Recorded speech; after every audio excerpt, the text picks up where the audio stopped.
Hey everyone, we actually have a special treat. We're not going just on YouTube, we're actually on Facebook too. So if you're on Facebook, never mind the quacking duck.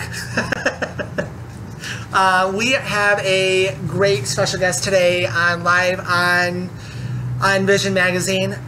He has written The Devil Went Down to Georgia, which went #1 in 1979. Thank you. Yeah. And then he's also known for several songs, including the great song "Drinking My Baby Goodbye." Thank you. Mr. Charlie Daniels is also known as the Epiphany, I don't know if that's the right word, of Americana. Epitome. Epitome, that's right. I'm like, that's not religious right. over there, partner. But thank you so much for joining us, Charlie. My pleasure. Thank you. Glad to be with you. As I told you actually before, this is not our first time meeting, but actually sitting down together. My wife being a fan of yours as well. Let's get down to the nitty-gritty, no pun intended. You actually just released a song that you actually wrote years ago that was actually recorded famously by Johnny Cash, Ragged Old Flag. No, Johnny Cash wrote the song. Johnny Cash wrote the song. Yeah, okay. and he recorded it, and, Okay. and I did it recently. I did Okay, it. yeah. And that's one of my favorite songs of Well, thank you. actually either of you, to be It's honest. a very patriotic song. Yeah, absolutely. Especially for 4th of July. Oh yeah, definitely.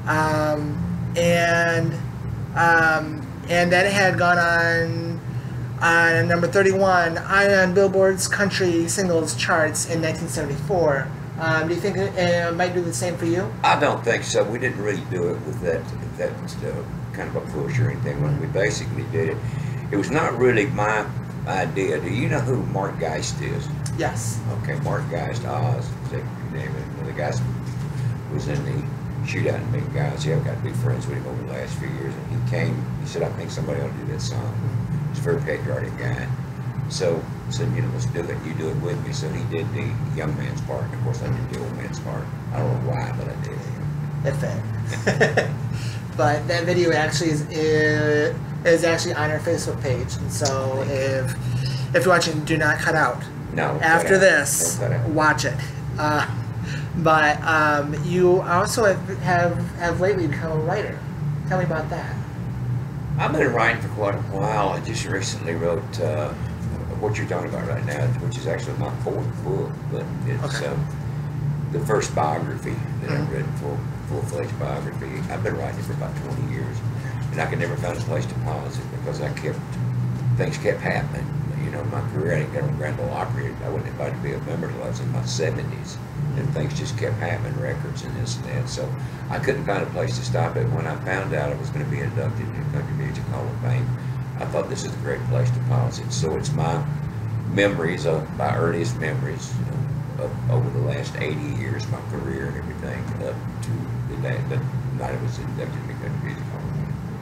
And that It's called Never Look at the Empty Seats. Yeah. And that book titled Never Look at the Empty Seats. At the Empty Seats, Right. as you said. That will be released on October 24th of this year, and pre-orders are available on your website, charliedaniels.com, right? Absolutely. I did it myself, just see what it looked like on my screen. And I think it'll do very well. Oh, let's hope so. And as you had said, you were inducted into the Country Music Hall of Fame. You were also inducted with Randy Travis and Fred Foster, and that date was October 16th. And there was something very unique about that. 12 days. Oh, sorry. All 3 of the inductees were from North Carolina. I think I remember hearing about that. Yeah, it's pretty. I don't know if that's ever happened before that all 3 inductees from the same state. But we felt pretty good about it. And 12 days later, you actually hit a milestone yourself. You turned 80 years old. Yes, How was it for you, having toured all these years and still making people thrive out to your shows? Well, it's kind of happened gradually. It's not like one day I was 25, next day I was 80. I've lived all these years, and things, of course, you adjust as you go along. I don't play 300 dates a year anymore. We do about 100 and some. We do 10 Grand Ole Opry appearances and some charity things. It's enough to keep you busy, you know, but you kind of adjust as you go along. But as far as going on stage is concerned, I enjoy it just as much and take it just as seriously as I ever did my whole life, and enjoy it immensely. I mean, I can't imagine my life without it. I'm addicted to entertaining people.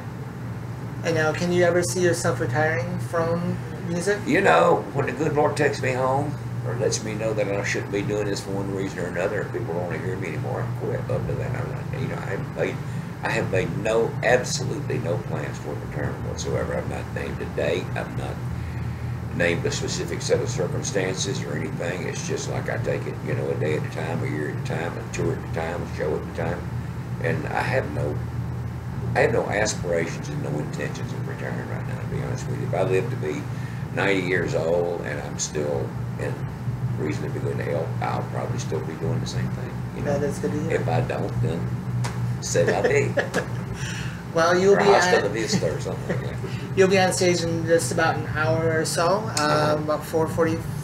Yeah, 4:55. yeah, I think they got 45. scheduled for. Yeah, but just about a little over an hour. If you guys are here, make sure you make it to the main stage and see Mr. Charlie Daniels. If you don't, make sure you are picking up his book. Never look at the empty seats. But thank you so much, Charlie. It's my pleasure. Thank you. Thank you.